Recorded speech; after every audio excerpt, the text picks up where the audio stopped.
Hello, this is Dorie Clark. We're here for our weekly Newsweek interview show, Better. And our guest this week is Sukhinder Singh Cassidy. She is the former president of StubHub. She's also the author of the new book, Choose Possibility. And the subtitle, we can all use a little more of this, How to Master Risk and Thrive. We're going to be talking today with her about how to ensure that we are taking better risks, smarter risks in our career in order to create the lives that we want. Sukhinder, so wonderful to have you here. Thank you so much. I'm excited to join you on LinkedIn.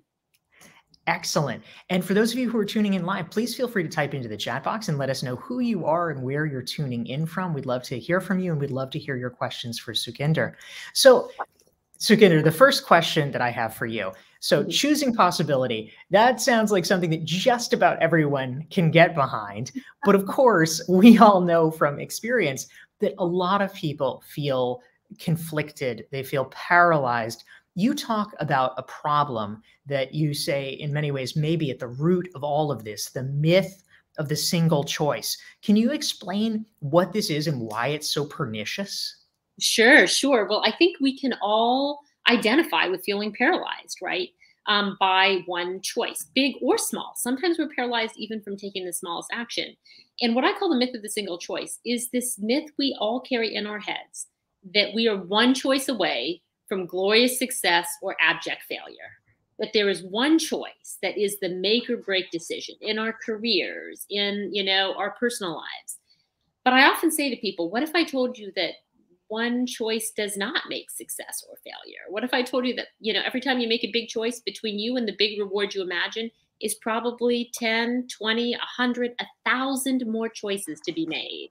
You really sort of learn when you back up that this myth of the single choice puts so much pressure on a single choice, and like choosing wisely. And I always say to people, if you only count on a single choice, I think that might be the riskiest move you make in your career. If, however, you embrace risk-taking as a process of continually choosing, getting the result, success or failure from that mini outcome, choosing again, even a large choice is followed by small choices to make it the reality you want happen. Once you release yourself from this idea that one mighty choice is the answer, and free yourself to say like, hey, I probably have 100 or 1,000 choices to make between me and, where I want to end up. You free yourself to make that first choice because you don't put so much weight on it. And you realize you always have many more moves than you think between you and the finish line. That's such an important point. We're here with Sukhinder Singh Cassidy. She's the author of the new book, Choose Possibility. You can learn more about it at choosepossibility.com. And we're here talking about how to thrive through failure. We also want to say hi to some of the great friends tuning in from around the world to join our conversation. Helene is here from New York, Cheryl from Minneapolis, St. Paul, Kara from Ontario. We've got a LinkedIn user from Nairobi, Anita from beautiful Half Moon Bay, George from Rodriguez Island. We have New Jersey in the house, Ulf from Vienna, Messeret is joining us, Daniel from Sao Paulo, Michaela from Greenville, South Carolina, Priscilla from Mexico, Mandla from South Africa, Douglas from Miami, Vani from France, and many more. We're so glad to have you here. Please let us know who you are, where you're tuning in from, and your questions for Sukhinder Singh Cassidy, author of Choose Possibility. Now, Sukhinder, I think you make a great point. Obviously, if we put too much weight on anything, we're gonna just be hamstrung and feel like the weight of it is so enormous we can't do anything about it. A lot of people, though, we're coming out of 2 years of the pandemic, a time when a lot of people were disrupted. Many people may have lost their jobs or had other disruptions. They may feel at this moment like things are just a little dicier, that it might be harder to take some kind of a chance. On the other hand, we have the Great Resignation going on. So I feel like there's these cross currents around people's relationships to risk. What do you see out there? I'll tell you what I make of it. And in some ways, if you put it all together, it makes a weird kind of sense. So let me give you an example. When I was at StubHub, I was brought in to be the CEO and help reinvigorate the sort of entrepreneurial energy of a company that had been bought and owned by eBay for 10 years. So I was brought in by eBay's leadership team and said, like, look, like we have this amazing asset, but it's not growing as fast as it should be. So for 2 years as a CEO, before the pandemic, I was working very hard to train my team to have agility. Like, hey, stop worrying about being perfect. Let's like take more shots on goal in terms of new services. Let's more rapidly respond. Let's set goals quarter by quarter rather than have them be static year by year. And I think I was making progress, right? Like, I think I was training people to be more agile. By the way, we were in a pretty relatively safe environment, owned by a big company. Yes, growth was low, but nobody's worried about their paycheck, let alone survival. We then sell the company, and the company sells on February 13th, 2020. And on March 13th, 2020, we lose virtually all of our revenue. StubHub was a $5 billion ticketing platform. And so I go from selling it for a record sum to another ticketer, by the way, to on March 13th, still being the CEO, thinking I'm going to transition out and, we'll leave things in good standing as I've now sold the company, only to find that I'm still holding the bag along with my employees when we lose 99% of our revenues. And by the way, we're owned by somebody who also just lost 99% of theirs. And in the next 2 weeks, in the next 3 months, what I saw from my team is more agility than I could ever have imagined. So let's think about that, right? In relatively safe circumstances, hard to be agile. Yet when faced with true harm, I mean like survival level harm, like, will this brand exist? Like, what do we need to do to make sure that, the company doesn't, disappear on our watch, that there is a StubHub, to still serve fans 2 years hence. We did furloughing. We made some just very critical and very painful decisions around cash management versus offering refunds versus offering credits on the site. Like, we pivoted the entire business to just focus on survival. And by the way, I saw a team act with a kind of agility that I'm not sure they thought they had. By the way, it was agility in the face of like true extraordinary harm, right? So what does that tell us about COVID? On the one hand, it tells us that we sometimes are afraid to act when things are safe because we imagine all of these terrible outcomes that might happen. And then comes the day where we are confronted by a truly terrible outcome. And I think many people know, like there's a saying, never waste a good crisis, that people act with more agility and learn their resilience in crisis in a way that you would hope would happen when things are safe, right? That's the best time to take risk, yet we don't. So how does this all tie together? Well, we come to the Great Resignation. My belief is that two things are going on for people. Number one, people learned their agility. They learned their resilience. And they also started questioning the choices they would be free to make in a new world of work, right? So there's this freeing aspect for new possibilities that people probably never contemplated were even possible. And then they learned it was possible through their companies. They learned that they had more agility. And so I think I call it the Great Rethink, or so, actually I shouldn't say I call it that. Somebody told that phrase to me, and I like it even better than the Great Resignation. It helps people sort of reimagine possibilities. So that's one end of the spectrum. Now, to your point, the other end of the spectrum is like, hey, that's a lot of change. Like, I totally get it when people are like, wait, do I have to change again? Like, I've had a lot of change. And the most important thing, actually, I think that comes out of COVID is like, yes, you have had a lot of change. You learned something about yourself. I'm not saying do change for change's sake. I'm basically saying you learn something important about yourself. Let's not lose that lesson, right? And whether you say in this moment, guess what? I've had a lot of change. I just would love to sit silent for a moment. That's okay. The world continues to be unstable in new ways, right? But mostly it teaches us about our own kind of ability to make choices beyond the restrictions that we often sort of think are put upon us, especially when times are good. So I think that's the way I reconcile these two belief systems and what's happening right now. That's fascinating. Thank you so much. We're here with Sukhinder Singh Cassidy. She's the author of the book Choose Possibility. You can learn more at choosepossibility.com. We want to take a moment to say hi to the great folks who are tuning in from all around the world. Daniel is watching from the banks of the Bighorn River in Montana. I like that. Selena is here from Louisiana. Abdullahi is from Nigeria. Denise from Florida. Balakumar is in India. We have Arnstein from somewhere that seems Scandinavian. We have Ahmed from Egypt, Raul from Miami, Trent from Silver Spring, Robert from Berlin, Uchechi from Lagos. We have our friend Adnan from Turkey.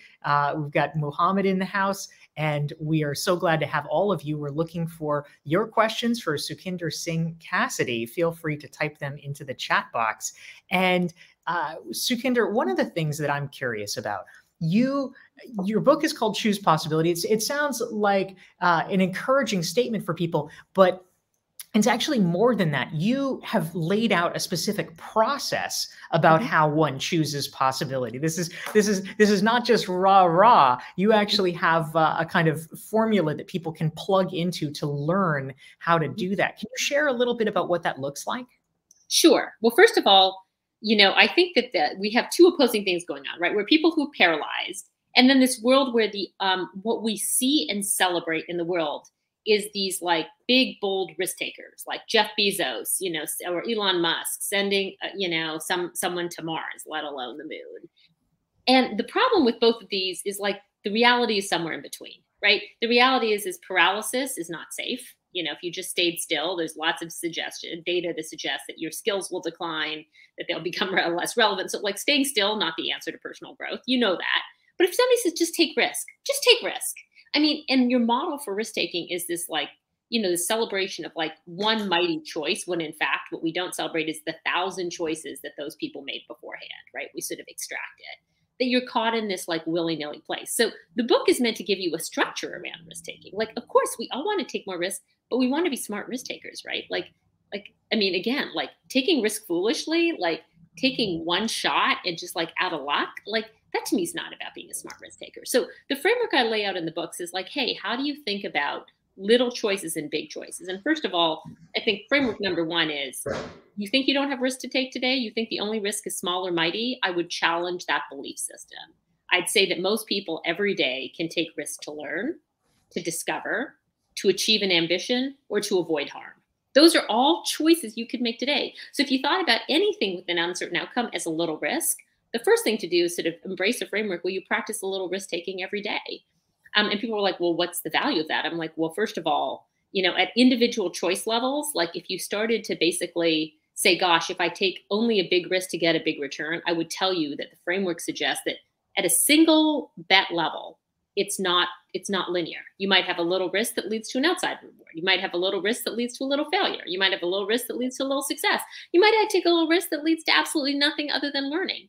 But those are all outcomes, right? So training ourselves to be in this choice making, read the outcome, choice making, read the outcome when things are little helps inure us to failure. And then guess what? Like if I said to you like, hey, there are all these ways to be a risk taker. So you can just take no risk and then take one big risk, or you can become a better risk taker by taking little risks every day. It's sort of like a trading philosophy. I'm like, okay, do you think you're going to get rich on making one like incredible trade during your lifetime?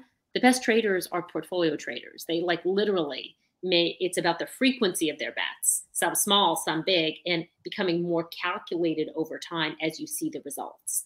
But never expecting that like any single stock trade may not fail, right? So that's the kind of framework I lay out in the book. And then there's a different framework for how to make kind of what I call bigger choices, like literally, like life-changing choices. Of course, we all come upon bigger choices in our lifetime. And how do you even create a smart framework for that? Yeah, that's great. Thank you very much. We're here with Sukhinder Singh Cassidy. She's the author of the new book, Choose Possibility. If you're enjoying this conversation, please hit the like and share button so your friends can benefit. And we would be curious. We'd love to hear, what risks have you taken? What choices have you made? Type it into the chat box and let us all learn from it. Sukhinder, I'm curious, when people think about taking risks, especially professional risks, to your point, oftentimes that connotes something really large. The example is like, oh, well, I quit my job or something like that. When you talk about taking little risk, what are some examples? If somebody's like, okay, I'm bought in, I'm willing to take little risks, what are some little risks that people could take today, just as examples? Yeah, sure. Well, first of all, most of the opportunity we have for impact in our lives is not like 3 years out. It's today, right? It's about getting into that virtuous cycle of choice making, little reward. So here's an example of a risk that I think people should take more of at work: the risk of truth telling, right? Or the risk of authorship. Let's go through both of those. The risk of truth telling. You're in a meeting, you stay silent. Everybody knows this. You likely have a thought about what's going on. You might have a question. You might have an observation. You might have an original idea, right? Those are all examples of like, opportunities. An original idea is an opportunity for authorship. An observation or concern is an opportunity for truth telling. Yet you stay silent. All right. Why do you stay silent? Because the risk you worry about is ego risk, potentially, that you'll look stupid. But let's think about the upside of making that happen. You speak a concern, it gets batted away. Okay, well, you'll learn something. Or it gets acknowledged and you get an answer to your question. You share an observation, you share an original thought, you advance the thinking of the whole room. So, like, most of the time, the risks that keep us from having impact today at work are ego driven. By the way, there's a completely other topic around whether you feel safe at work and how safety and risk are related at work, and I'm happy to go into that. But by and large, for the average person who's going into work every day and presuming they are in a place where they think that their values generally fit and they're with people they like, the things that hold us back from taking a risk to have a little bit more impact today, to help unlock, more success for ourselves, our colleagues, what have you, are often driven by ego risk. Like, what if I look stupid? And I'm like, but what if you advance the conversation? Even if you don't get the response you want, have you advanced, the chances for success for the whole room? The chances are probably yes. That's an example of a little risk everybody could take today. I often hear people say, like, well, another risk I think that's an obvious one is people are like, well, I'm unhappy in my job, so should I quit? I'm like, okay, so that's a big risk to take. That's a big choice. But between now and there's a whole bunch of questions you should be asking, not just of yourself, but even your boss. So if you're unhappy, there is a risk to go in, but there's also an opportunity to go in and have a conversation with your boss and basically say, hey, I'm not feeling great. It could be this, it could be this. These are things I kind of am feeling myself that I could be doing better. Here's some of the things that are going on that I'm struggling with. What do you think? Like, between you and like quitting your job today is like 1,000 choices to figure out if you could make the situation better. Even a conversation is a choice. That's such a great point. Thank you. Thank you very much for that. We're here with Sukhinder Singh Cassidy, author of Choose Possibility. You can learn more and get her book at choosepossibility.com. If you're enjoying this conversation, we're here every Thursday for Newsweek. It's our LinkedIn Live series, Better, and you can go to dorieclark.com, sign up, get a free assessment, and you will get reminders about these great conversations so that you never have to miss one. We also want to say hi to great friends who are tuning in here. We have Elo from DC. We have Mary from Boston. We have Nathaniel from Austin, Texas. Zulima from Mexico. Pamela's here from New York. We have lots of folks who are tuning in and asking great questions. But one that I thought is especially interesting, and I think we've all been there at one time or another. Denise is curious, Sukhinder. She wants to know, what do you do about somebody who just feels overwhelmed with all of the choices? There's a million things I could do. Yes. How do I know where to start or what's the right one? What do you do in that situation? Yeah, by the way, as we know, this, like, too much choice is a problem in of itself, right? So we don't have time to go through all of it today, but I have a few different suggestions, and I lay them out in more detail in the book. But some of the important ones. Number one, there is something to choice maximization before choosing. Like, that's called being a smart risk taker, right? You want to like maximize all the available choice lists. But it starts with something as simple as, believe it or not, identifying your goal set for the next 3 to 5 years. Not more than that, not less than that. But in a big choice, it's often like, what is it you want to achieve? Right. And then stack ranking and rating your choices against, what you want to achieve, rating them against, your strengths and weaknesses, how they attune to who you are, rating the different choices against, who you might be working with, rating the different choices around the probabilities of success in the environment. These are all things, but actually I put them all in a spreadsheet, believe it or not. And I literally force myself to apply numbers to each choice. Okay. So that's how I deal with, having too many choices, because I know when I apply a number and a rating to every choice against these dimensions, I can start to organize them in my head.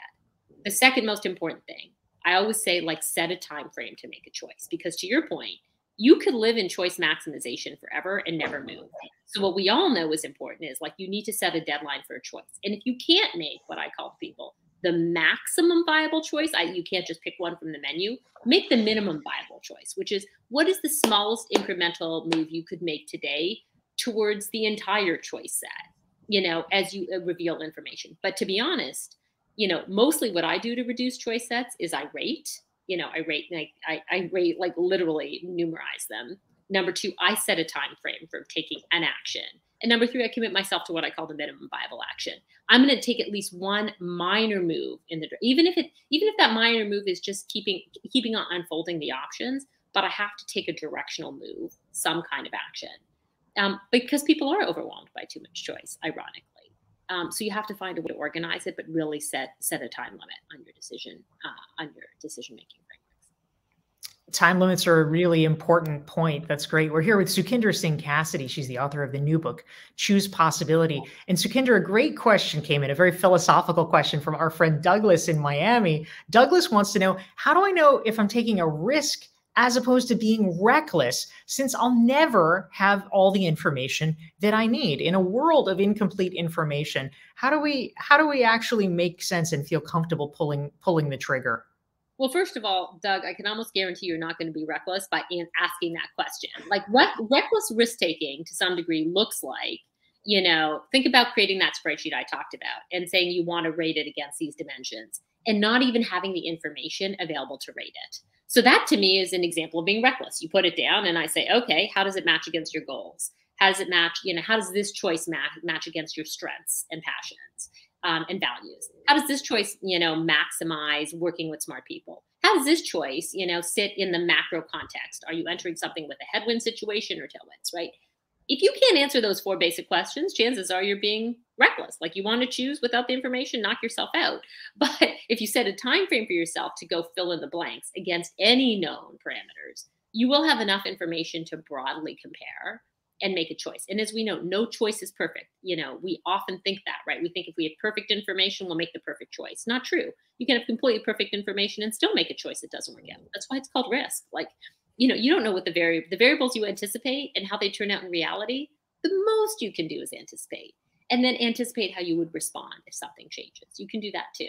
So I would say to you, chances are if you ask that question, you're never going to be reckless. But I think the way to hold yourself honest is really, like I said, to create that literally spreadsheet, list your choices. You would be shocked by how many choices I rate and carry on my iPhone.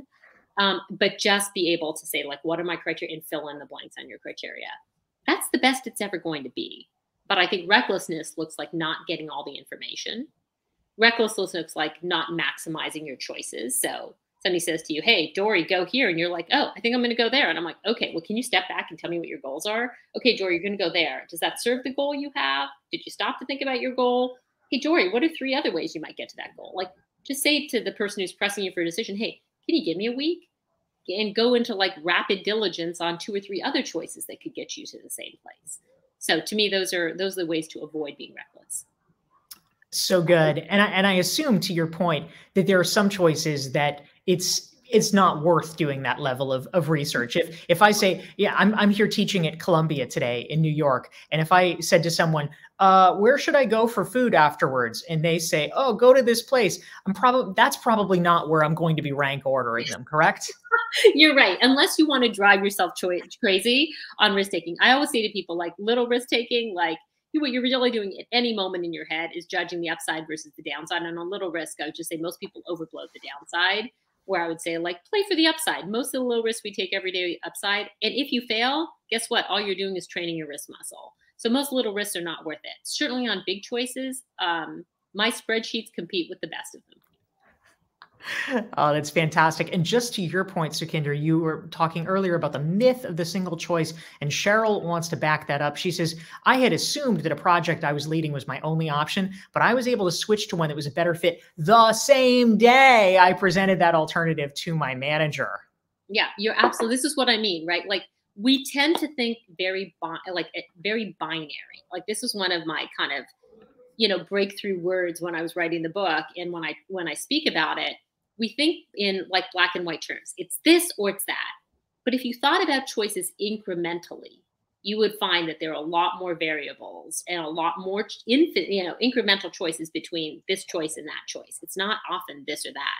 It's often this, or maybe this, or maybe this, or maybe this derivative, or maybe this derivative. And somewhere in those derivatives may lie your happiness, right? These are all the little risks before you're like, hey, I'm ready to jump off a cliff. By the way, I've jumped off a cliff plenty in my career, and I can tell you that many of those bigger choices have been some of the most fulfilling. Some haven't worked, right? So I'm not advocating only small choices. There's a lot to be said for making nonlinear change.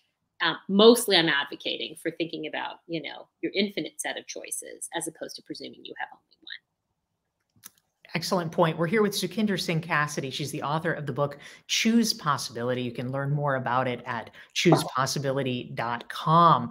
And Sukhinder, a question came in from Adora, and she wanted to know, I'll just flash it momentarily here. She was curious about gender implications when it comes to making choices and feeling comfortable about choices and levels of risk. I'd love for you to comment on that. And perhaps you can also tie it in. You are the founder of an organization called the Board List. And one of its goals is increasing the representation of women on private company boards. And so I would love to hear how these things tie in, and also any updates that you have about the Board List and its work.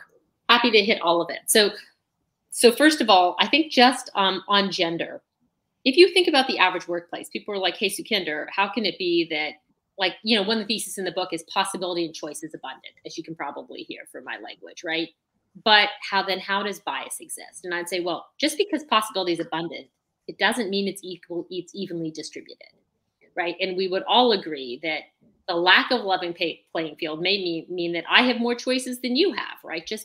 But not by virtue of my actions or lack of actions or desire to take risk or not, but by virtue of an environment that sort of presents more possibilities to some. And quite frankly, when others choose to take risk, you know, they are penalized for it. Classic example being women being aggressive. You're like, hey, I used my voice, and guess what? You know, due to gender bias, when I use my voice, it's not seen as having upside. It like actually produces downside. So I think it is possible to say the world is abundant with possibility, yet the way in which, if we offer ourselves up to the world and we are the only or the other, there is a real risk that the way it's received in certain environments, where you don't have a values match, where your worldview of what is just and fair is the same as your company's, that you might say, hey, I'm not in an environment where I feel like that can be received. So that's one point of view on risk. Now, let me come to what the research says. So independent of whether or not you think you're in a level playing field or not, all the analyses, not all, the majority of analyses find that on 14 of 16 different dimensions, women take less risk than men.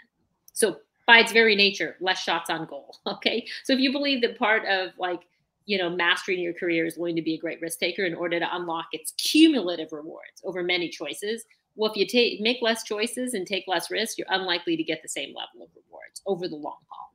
So that already presents an issue. And that's independent of whether or not you think you're in a non-level playing field. Presuming you're in a level playing field, women still take less risk than men. That's what the data suggests. Now, there is some depressing stuff in those studies, and there's something that's hopeful.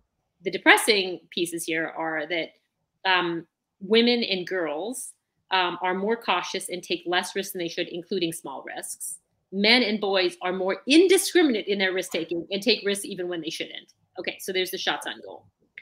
Women are also less likely to take risks in the case of confirming bias, which is when it's believed that women are less capable of taking risk, they may act in concert with that bias. This is like the self-fulfilling prophecy, right? Like when women are told they're less capable, then they may do less well on test scores, as an example. There's lots of research that talks about this confirming bias. So the last thing we want to do is tell, women like, hey, you're less capable of taking risk and create a confirmatory bias right in our own systems. The hopeful thing is, and this is the thing for us to think about as managers before, I know we're going to wrap up here. The hopeful thing is that both men and women will take risks under two circumstances. Number one, where they believe that the outcome is important to them. So how valuable is the thing you're seeking? You might take more risk. Number two, where they believe they will be successful. So people are more likely to take risks, right? Again, in cases where they think they'll be successful. So our opportunity at work, and if we are managing people who may be more disposed to taking less risk, is to offer up opportunities for them to feel safe to take risk without being presumptive that they're not capable, without being condescending or patronizing or confirming that bias. But it means we may need to offer up more chances and opportunities to take risk and feel safe for certain parts of the population that we're managing. So that's how I think about it all. Now, the board list is trying to do one thing and one thing only, which is, hey, if you believe the world has an unequal playing field when it comes to access to opportunity, the board list just seeks to equalize access to opportunity in the boardroom by saying, hey, I'm going to surface all of the amazing talent that's out there so it can be discovered more easily. So we can kill one of those kind of myths that there are not enough talented executives or board members, who are women or represent other underrepresented groups. So the board list is trying to sort of equalize the playing field. And how we're doing, like, we're a little startup trying to do big things. And I would say every year, more and more need for our services, but also progress. You definitely see in the boardroom that as new board seats open up at the macro level, women and underrepresented minorities are actually acquiring those seats at a pretty unprecedented rate. That is fantastic. We have been here with Sukhinder Singh Cassidy. She's the author of the book, Choose Possibility. If you want to learn more, check out her book, pick up a copy, go to choosepossibility.com. We want to thank everyone for tuning in this week. We'll be back next Thursday, same time, noon Eastern, 9 Pacific, 5 o'clock in London. Sukhinder, thank you so much for joining us here. Thank you so much for having me. Thank you. Take care, everyone, and see you next week.